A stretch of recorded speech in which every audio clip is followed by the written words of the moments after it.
All right, let's dive right in. Today, we're going to break down 3 core concepts of electromagnetism that are pretty much guaranteed to show up on your Class 10 exams: magnetic fields, flux, and flux density. And we're going to start with the most basic question of all.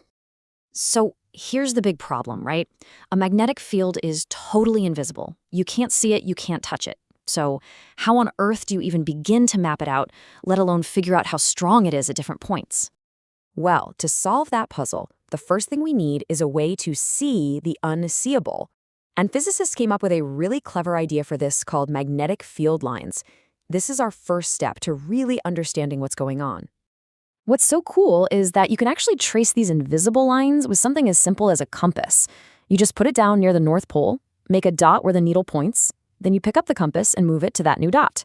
You just keep doing that, blind connect the dots, and this beautiful curved pattern starts to emerge, flowing from the North Pole all the way to the South. Okay, let's get our first exam-ready definition down. These curves are called magnetic field lines. Now, here's their most important property, so listen up. If you pick any point on one of these lines and draw a tangent to it, that tangent tells you the exact direction of the magnetic field at that one spot. It's like a visual roadmap for the field's direction. But these lines tell us more than just direction. Take a closer look. See how the lines are all bunched up and crowded together right near the poles? And then they spread out as you get further away? That's not an accident. The density of the lines, how close they are, is a direct visual clue to the field's strength. Crowded lines mean a strong field. Spread out lines mean a weaker one. Simple as that. And this is a fantastic way to see the difference between two kinds of fields. On one hand, you have a uniform field. The lines are perfectly parallel, perfectly evenly spaced. That tells you the strength and direction are the same everywhere.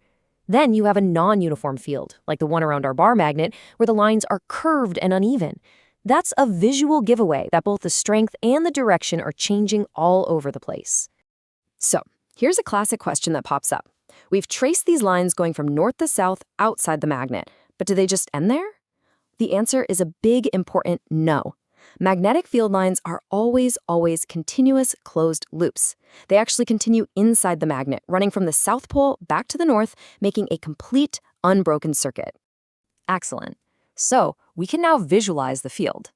The next logical step, then, is to start putting some numbers to it. How do we quantify it?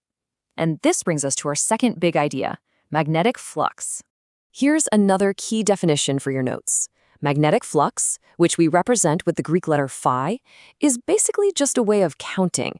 It's the total number of magnetic field lines that are passing, or flowing, through a specific area that you imagine placing inside that field. You know, the best analogy for this is to think of the magnetic field lines like falling rain.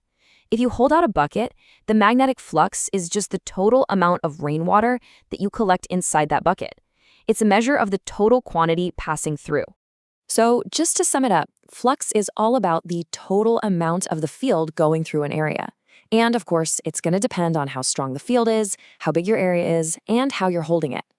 The official SI unit for this total count is the Weber, or WB for short. But wait a second. Just counting the total flux has a bit of a problem. Think about our rain analogy.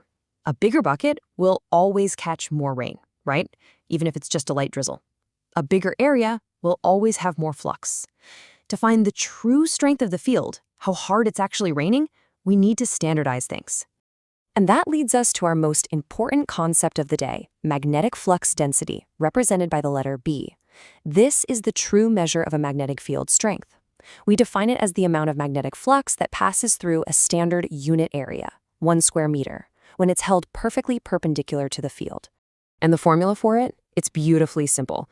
Magnetic flux density, B, is just the total magnetic flux, phi, divided by the area, A, that it's passing through. It's like we're asking the question, okay, how much flux is there per square meter? Answering that gives us the true strength. And this calculation, Webers per square meter, gives us our unit for magnetic field strength. It gets its own special name, the Tesla, abbreviated with a capital T. So when you hear a scientist say a magnetic field is 5 Tesla, they're talking about its flux density. They're telling you how strong it is. Okay, but what if our surface is tilted and not perfectly perpendicular? For that, we need the general formula. The flux, phi, equals B times A times the cosine of an angle, theta. Now, be really careful here. Theta is not the angle of the surface. It's the angle between the magnetic field lines and the normal, which is just an imaginary line that sticks straight out from the surface at a 90-degree angle to it.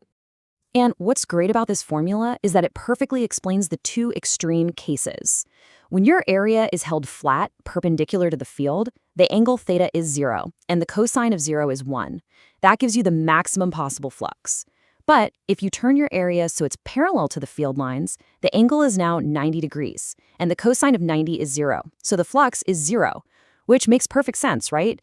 No rain can get in your bucket if you hold it sideways in a storm. Okay, I know what you might be thinking. Flux and flux density. They sound really similar, so let's put them head-to-head, side-by-side, to make the difference absolutely crystal clear. This table right here is your best friend for revision. Just look at it. Magnetic flux is the total quantity, the total rain in your bucket, measured in Webers. Magnetic flux density is the concentration, the strength, how hard it's raining, measured in Tesla. One is about how much, and the other is about how strong. All right, let's lock all this in. We're going to do a final, super fast recap of the absolute must-know points for your exam. Ready?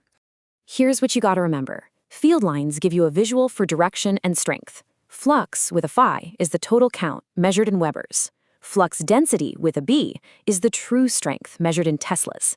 And those two key formulas are the tools you're going to need to solve pretty much any problem they throw at you. So, if you only take away one single thing from all this, let it be this simple but powerful idea. Magnetic flux tells you how much field is passing through an area, the total rain in the bucket. And magnetic flux density tells you how strong that field is, the intensity of the storm. If you can master that one difference, you've mastered this entire topic.